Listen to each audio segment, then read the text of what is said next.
Hello, we're just going to give a few minutes for people to join us.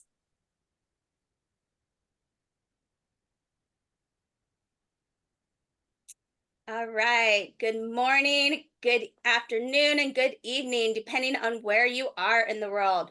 Today, we have a webinar, EMA's webinar with Swipe Right for Innovation, B2B social media that sticks. I have our very own Stephen Banbury to get us started. Thank you. Yeah, thanks so much, Brianne. Super excited about today's webinar and joining us today to tackle the stereotypes that have somewhat historically limited B2B marketing on social platforms is the super talented media strategist from Sprout Social, Greg Rokiski. So welcome, Greg. It's great to have you here today. Super excited. Perhaps you could just take a couple of minutes to introduce yourself to everyone that's on the webinar today. Yeah, thank you, Stephen, and welcome everyone. I'm super excited to be here. So my name is Gregor Kiski. I use he, him pronouns, and I'm a senior social strategist at Sprout, as Stephen said. And so I'm super excited. So I have come from a lot of different backgrounds and industries to land me in a position at Sprout in the B2B space. And so I'm so excited because I think there's a lot of stereotypes and just muscles that for those who have been in the space for a while have grown. But I think to be social first, to come with a way of reaching individuals in a more empathy-driven and human-centric way. I'm just excited to be here and unpack that and see how we can maybe change some things going forward. And hopefully you have at least one or two actionable steps that you can take after today. Yeah, that's awesome, Greg. And just for everyone that is on the webinar today, we are going to have the chat open. So please feel free to put any questions you have there. If we can answer some of them as we go through, great. If not, we will definitely get to them in as much time we have in the Q&A. So let me kick it off by just saying that at Expert Marketing Advisors, Greg, we manage social media on behalf of a bunch of clients. And, on this slide, even though we say sort of past strategies, I would say that many of these bullets are actually germane and true today when I look at how B2B companies are approaching and interacting on media, on social media. The tone is predominantly formal. It's focused on maybe just a couple of channels, sometimes just LinkedIn, sometimes Facebook, but not really broader than that. And often content seems to be there for content's sake, and it's not always very engaging and interactive. And so this seems in stark contrast to how I see brands showing up in the B2C space. So perhaps you can touch on, what really is current, what you're seeing, and, what should companies be thinking about in terms of adopting and leaning into? I love this, and I love this topic, and you're absolutely right. And I think to do social media, like first social moves at the speed of social, which is exponentially quick. But because of what works in B2C space, I think a lot of those playbooks or even strategies and tactics individually can still be very relevant. And we actually have seen that be successful at Sprout. But I want to back up, and I mentioned kind of my values and past experience. So I think the values and superpowers I kind of bring with me from agency, nonprofit, and association, where I spent a good portion of my past roles, national advocacy, entertainment, social, all of those, I've kind of learned what works across those. And then my real where I soar is around, I consider myself like a puzzle maker, right? I see all of these opportunities, bring them together, that fosters community and engagement across social, as well as pointing people in the right space if social doesn't make sense. And so I think if you're looking for how to stay ahead, it comes down to speaking with, not at your audiences, and then personalizing your approach through your social channels and taking more of a channel by channel and social first approach. So I just want to back up there. So my question to you all in the chat to reflect on, do you know who your personas are that you're trying to reach on social media? And are some of your posts directly talking to those personas, or are you having a post that's trying to address the pain points, worries, concerns about everyone of those personas in one post? And so at Sprout, what we do, we have a lane of content, and these can be all on one platform. So let's just take LinkedIn, for example. We'll be drafting content that is specifically meant to speak and resonate with decision makers. Similarly, we'll also have content that is meant to speak and resonate with practitioners in the social space. And then what we're doing is reflecting after those a week, a month, a quarter, looking back at did how we spoke to those personas actually foster engagement from them. And so some of the best brands that I see doing and making absolute magic right now are actually in the comment section and learning. So if you think about TikTok, if you spend personal time there, LinkedIn on some of your more popular posts, or if you're opening questions and asking those thought-provoking opportunities to encourage dialogue in those spaces, are you entering as your brand and building on those and creating those relationships with personas or brands, especially in the B2B space? I think there's underrated opportunity there. And additionally, they're finding unexpected ways to leverage cultural moments, from Taylor Swift to the Met Gala, or even like one of Beyonce's new album drops, and making it fit their brand in a very social first manner. So those are some of the things I see in the present landscape that can actually really unlock that relevance and engagement for B2Bs on Yeah, social. yeah, it's super. I read a stat recently, Greg, on eMarketer that not only are adults spending more time on TikTok every day than YouTube and Facebook, I think they're spending nearly an hour a day, but a quarter of them are between the age of 25 and 34. I don't know why they say 34, but that's the age group. But that Yeah. really means that you have some highly engaged potential B2B decision makers on that platform.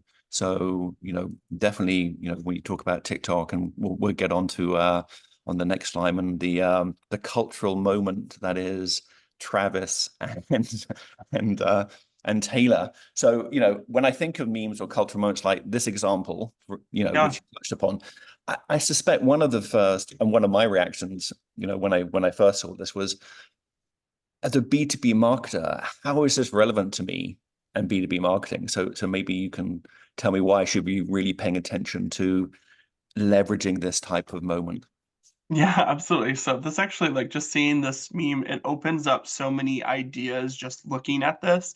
And so I'll tackle it first from a tactical side that could be employed as a B2B brand, right? So you, as your brand, could tap into a viral meme and tweak it to fit a narrative that suits your brand, your product, or your audience. And so just an example here, that if I was taking this meme, so say it's made its viral rounds across X, Threads, maybe even LinkedIn, or elsewhere. If I'm thinking about, okay, how could Sprout Social tap into this?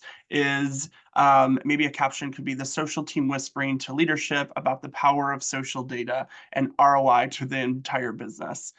Maybe that's not the strongest example, and I would collab with the social team, but that's just an opportunity where they see this, you're posting it as your brand, and it's not just tapping into the trend without any like tie to your product. It's actually making it and fitting it, and capitalizing on that moment of something that's making the rounds on social, because others are engaging with it. And even if you're not talking about this on your brand, like, I'm in my group chats, or I'm seeing friends of mine share memes like this and tap into that social commentary. So additionally, what I look at this type of meme showcases how our culture manifests itself across social and the internet now. And so being a part of social means you're balancing understanding the values and the space your brand wants to show up as well as choosing the right moments to create content around. And that balance is hard. And so it takes a little bit of nuance, but when you find that like cross section, it really does make some magic for your brand.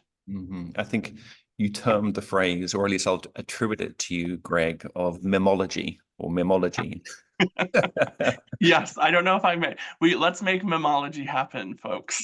Right, right. And I know you mentioned to me about the Met Gala that you touched on. So perhaps you could tell us more about how you and the team at Sprout Social engage with that particular event. Yeah, absolutely. So I thought this would be a really great example because it just happened earlier this month. And so the Sprout team, our social team, we knew the Met Gala is a very social media heavy event, from the commentary to the outfits to who does not make an appearance. An example, Rihanna this year because she had the flu. And then as a relatively smaller social team, so at Sprout, we still only have 3 strategists and a director. And so we just got our 3rd strategist last fall, and one of them shifted from a social strategist to a social strategist that focus on insights and analysis.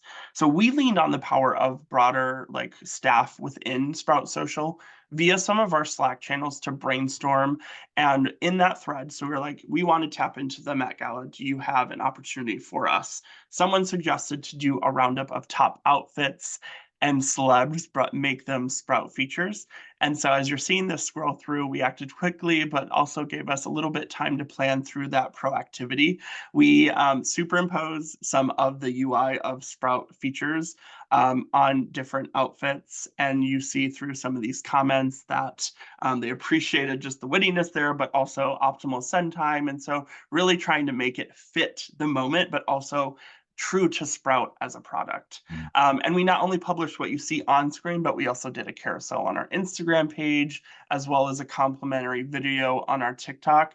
And it paid off. I'm pretty sure this LinkedIn carousel because of the functionality of the post. So we made it a document post to be able to scroll through. We're still sitting at about a 60% engagement rate on this post, and I think around 12,000 plus impressions. So it definitely paid off. And this is just one of many examples where you could take something happening out in the world and cater it to your brand or product.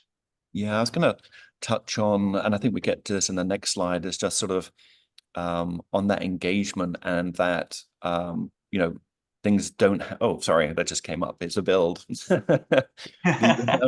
Was just it doesn't have to be super polished. And in fact, I think sometimes, B2B and like, I don't want to say corporate, particularly in a bad way, but they get their hands on it and it wants to be super polished. They want like great production value. And I think from what you've seen, Greg, in this example, that's not actually not the case. Being kind of a little more rough and ready is sometimes the way to go.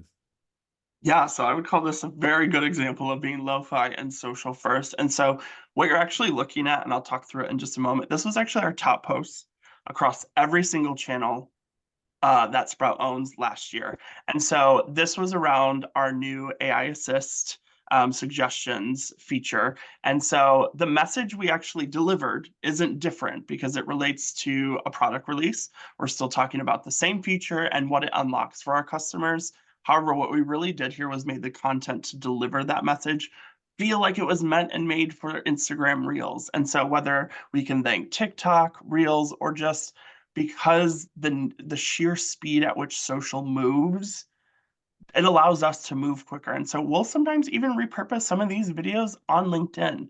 And so we find like where we're meeting the people where they're at. And then the other thing you'll see here is that Jane Makiba, that was a trending sound both on TikTok and Reels. And so we associated that with the post. So there's no voiceover. There's nothing here other than the visual of the product, as well as tying into that trending sound, and people were so grateful. So this is only a portion of the comments on this post.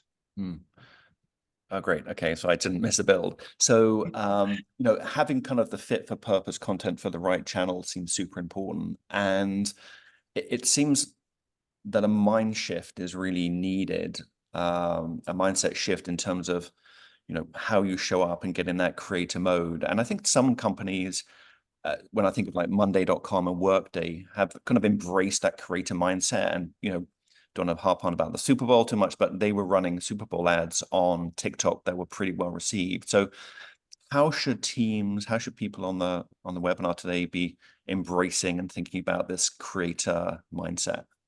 I love that. I think it is really important. And so, as it pertains to content directly for your brand accounts, I think it's critical to be able to always be listening and understanding how your audience behaves and engages with content. Are you keeping up with the best features that are optimizing across channels? Right now, I could tell you that if you're really trying to get both engagement and awareness, LinkedIn polls are working right now. Again, if you're trying to get more engagement, those LinkedIn carousels are really great because you're tapping into not only your audience and what they're thinking about and the content they're engaging with, but also leveraging the platforms themselves. And you also want to have a strong understanding of what each platform really is optimized for. So what are the best ones if you're in a quick hit? Like we know TikTok is likely not going to be best conversion for link in bio, but in terms of awareness, if we're trying to drum up a POV or something timely in the space, either on our channels or with influencers.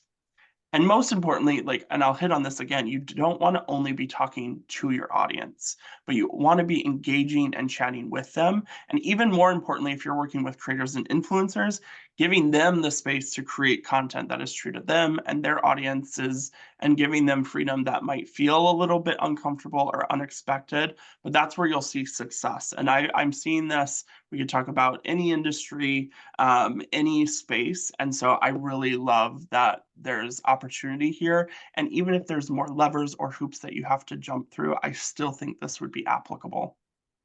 Mm. Yeah, it's that mindset is super important. And I think it goes back to that embracing that sort of B2C kind of mindset where you can be creative. And that engagement in that community is absolutely key. You mentioned that, as part of brand building, there's like social listening is super important. So let's touch on that a bit because that's obviously like super important for a brand. I mean, it shows up in many ways. I'm very passionate about how companies are thinking about their the customer experience in totality. So talk a little bit about this, Greg. Yeah, absolutely. So I'll talk through this example and I'll talk through like ways you could do this even if you aren't using a social listening tool, but it's been super powerful with us. So what you're seeing is Met Gala listening data from Sprout from May 6th and 7th of this year. So I wanted to keep with our earlier Met Gala example, but like what the power of proactive social listening could do.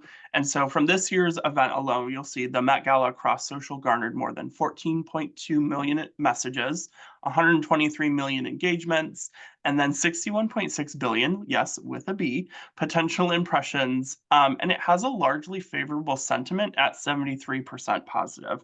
And so if you're thinking about like, just imagine what you could do next year knowing this information. I think we have a test and proof of concept for Sprout. So maybe starting small with something like what we did. And then if it is something that you want to enter and in the social space, how could you scale it and start planning for next year? So if you have tighter approvals or if you have to run it through more teams. And so not only that social listening is something that can be incredibly powerful in understanding like moments to tap into, but additionally share a voice. So where are you placing with other groups or organizations across topics or categories? But you can also be a great use and leverage listening to be a great tool to understand where your brand stacks up on social compared to your competitors. And here's where I back up and zoom out just a little bit. If you don't have something like this, you can also, again, what we're doing is looking at the content that goes out, understanding who is it intended for, and then doing monthly, quarterly, or whatever timeline makes sense to you. Who is it actually being engaged with? And what insights can we learn that inform future content strategy for our social channels? So that's a really gritty, proactive, and reactive way to listen just through the content that you're publishing directly on your channels. Yeah, one of the you know, just to add to those great points, I think of social listening in the context of like customer experience. And like every touch point with your brand has a bearing about how a customer feels about your brand. And if you take the example of like a medical center, real-time listening, you have all this unstructured data that shows up in something like X, Twitter.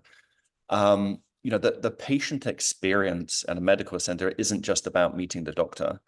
It's the ease of making appointment. It's parking, it's checking in, it's the waiting room experience, it's the bathroom facilities. Then it's seeing the doctor, then getting out and post follow-up. And, in my experience, we had a customer in a healthcare services business, and one of their bathrooms was in a bit of a state, and people were actually posting on social, but because they were listening, they were able to respond in real time very quickly and resolve that issue.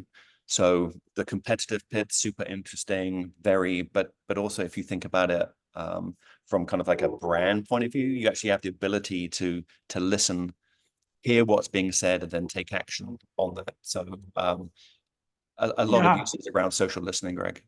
100%. And like that's so helpful because like social data is real-time data. So like building a bridge of how your social team can deliver those insights to your customer care support, your on-site staff in terms of foundations for your facilities and properties to product development, like that, just the social data piece is a really great way if you can harness a pathway to move that data to help fuel those changes and structural opportunities within your organization. It's truly unmatched. Yeah, yeah.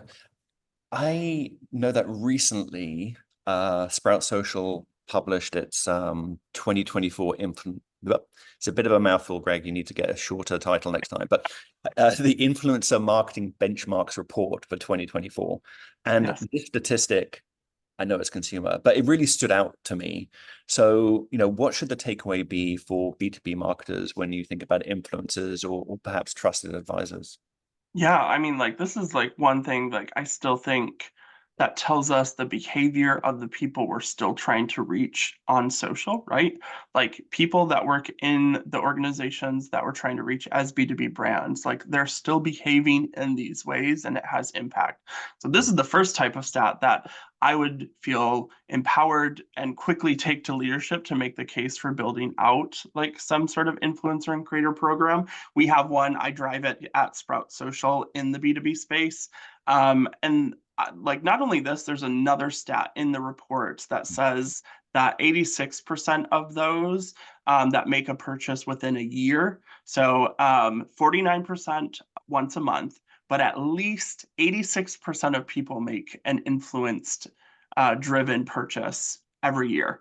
And so that's an even more powerful stat on top of that. And so just to give you a picture of how we're leveraging the power of influencers and creators, our program today is tracking toward driving an additional, I think, 1 million impressions through our influencer creator content, 1,200 leads. And so that's to say organic social and paid and influencer creator can like they are very much levers that you can pull at any stage of the funnel. And then through these activations, we see an increase in our share of voice by tapping into the audiences of these various influencers and creators that are potential customers or current customers to us.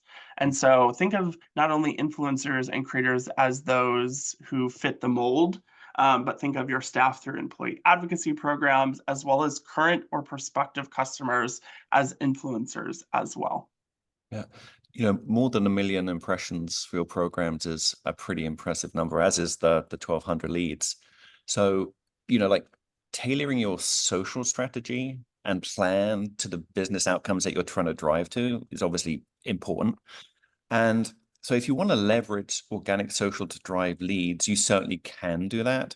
But I think it's fair to say, Greg, that you need to do that with an understanding of the dynamics around social media. And paying attention to kind of the right way that we're showing up. So what are the metrics, and obviously it depended on the program you're running, but what are the metrics we should really be thinking about when it comes to social media? Absolutely. And I definitely want to say like organic social can be very powerful as a lead driver, but it has to have the caveat that you just said, Stephen, that it has to still feel true to social.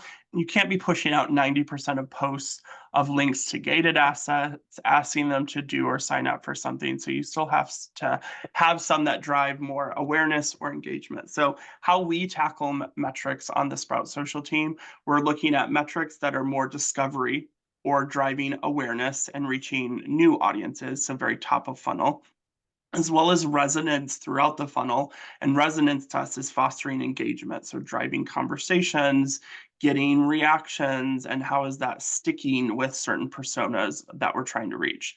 But additionally, I want to talk about just a couple underrated metrics that would be like we're looking at and actually have more value to me than comments, shares, or the like. And that's saves, also adds to playlists on YouTube or whatnot, because what that shows to me is that that piece of content is valuable enough for an individual that we're reaching to save it and tuck it away or add it to a playlist for later. And even if they don't necessarily go back to that, it was meaningful enough to them. And so making sure that you have a tool that tracks those more underrated metrics, I think, is important. Additionally, like we talked about it a little bit earlier, but share of voice, so leveraging listening and hashtag adoption and other conversation drivers. If you're heavy with events, how are you tracking social presence at those types of events? And then the final one is like earned media value, or EMV. And this would particularly be helpful to an employee advocacy program. We have one at Sprout. And so we have tracking for all of this, and we know that this program drove more than 21 million impressions outside of our brand channels last year. And then our EMV, or earned media value, was just over 867,000 through those efforts. So those are just very powerful numbers that I can bring to leadership to show the treating your staff and having a mechanism to easily empower them to share content on their social works, especially if it ties to key messages for your organization. Yeah, I think about impressions and engagement all the time. So hearing about a couple of others like saves, adding to playlist is great information, Greg. So I know we're going to get to Q&A shortly, but when I've gone into meetings before, I've always been, what are the three nuggets? What's the one nugget that you can write down and take out and bring back into your everyday? So when you think about, I mean, we've covered a lot of content quite quickly today. So what is that one nugget that you would sort of put out there for people to embrace and take on board? Yeah, I think the biggest thing is finding the small ways to move your social strategy toward not just a bulletin board of content, but actually activating ways to engage and empower your audiences to have a conversation with you. And then leaning into the discomfort of flexing new muscles. And I'm always looking to B2C, like what did a retail beauty brand do, and how can I translate that in a way that makes sense for our audiences? So I think, how can you start to move towards that way? Like map out three small things that you could start to do, or conversations you could have with your leadership, your direct manager, or if you're overseeing a social team, what are some things that you can like empower them to do, even if there are still guardrails there, I think is so important. Yeah, that's awesome. And I know we'll share a link with people afterwards to like the insights and the blog on Sprout Social for more. So I know we've coming up for a little bit of time, but I did have this question come in from Anne, which is, what is a creative way that brands can engage with creators and influencers? Yeah.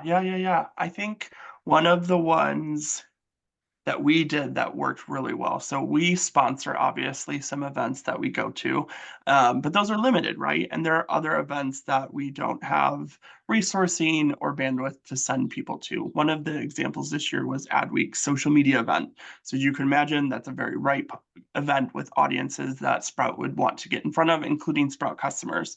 So Sprout actually sent no one to this event from Sprout except an influencer and creator that was already speaking, and we gave her the keys to our Instagram and Instagram stories for the 3 days she was there. So she took over, she did some tiny mic interviews.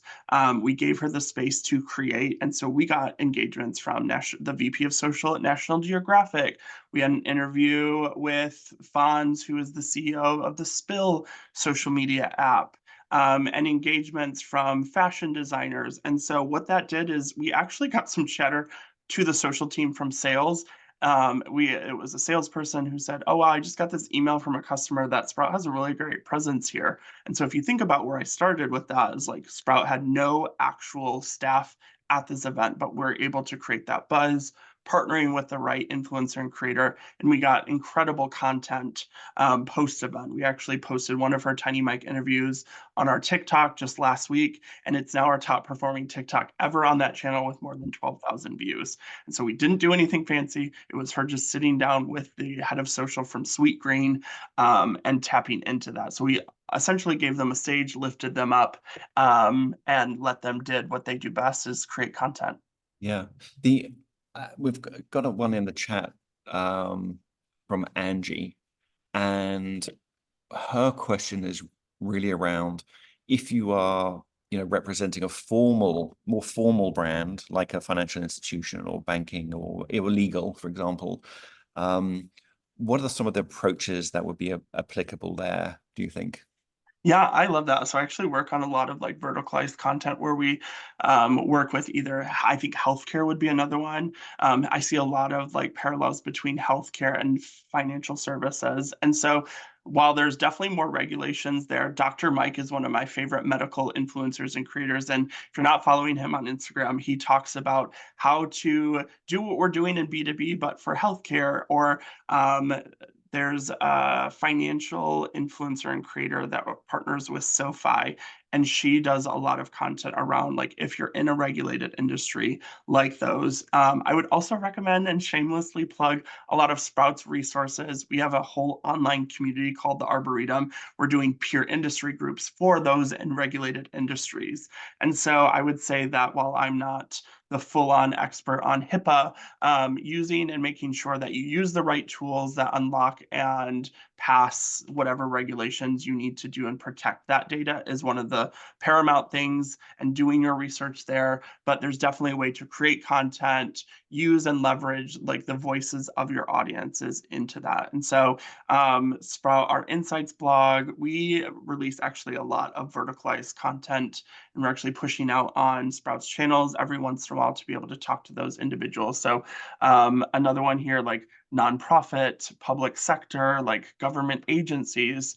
One of my best friends, who I live with, she works for the state. And so I understand that there are limitations there, but there's so much opportunity to be had still on social. And so I would say, don't give up, reach out to me. I think my email will be provided for folks. So if you have direct questions, I'd be happy to have one-off time with you, connect you with some of the other experts within Sprout who work in those verticalized industries, and would love to help connect you.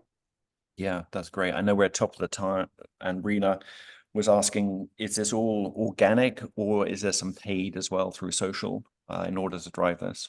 Yeah, we definitely have like a paid team, but I would say like what we're tracking, everything I've talked to influencer and creator, like obviously those are commission, but we're not boosting or adding any fuel to the activations that I've laid out today. And so we have our paid team who has on YouTube or LinkedIn at various points throughout the year. But honestly, like a lot of what we do on my team directly, it's all organic or with influencers and creators. Yeah. Yeah, I think having a blend is always good. But yeah, like you say, this is all organic influencer and commission. So I know we're a little over time, Greg. Thank you Yeah, so much for your time today. It's been super insightful for me, hopefully for everyone on the webinar. And look forward to any follow-ups, any questions. Please, people reach out to myself and obviously Greg. So many thanks. Really appreciate the time, Greg. absolutely. It was so great. Thank you everyone for tuning in.